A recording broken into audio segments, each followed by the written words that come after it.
আপনার চা। এই কাপড় মা দিয়েছেন। বললেন না তো আমাকে কেমন দেখাচ্ছে? কারো বলার অপেক্ষা না রেখে তোমাকে ভালোই দেখায়। তবু সেটা মেয়েরা শুনতে ভালোবাসে। তাহলে বলি, চমৎকার দেখাচ্ছে। সেই বললেন, তবু আগে বললেন না কেন? রেবা, আমার ঘরের জানলাটা বন্ধ করে দিয়ে আয় না মা। রেবা বড় অপূর্ব মেয়ে।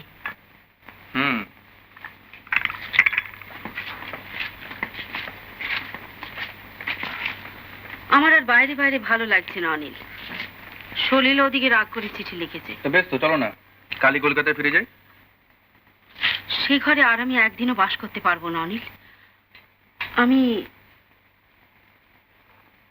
রেবাকে নিয়ে নতুন করে ঘর সাজাবো। হাসছিস যে? হাসছি তোমার ভুলে যাওয়ার ক্ষমতা দেখে। শ্যামলী আজও বেঁচে আছে মা। সে বিয়েকে আমি বিয়ে বলে মনে করি না অনিল। কিন্তু আমি যে করি।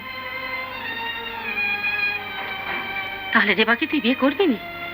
এমন ভাগ্য হাতে পেয়ে ছুঁড়ে ফেলে দিবি অনিল? দেখো মা, রেবাকে যে বিয়ে করবে সে ভাগ্যবান হবে ঠিকই, তবে সে ভাগ্য আমার জন্য না।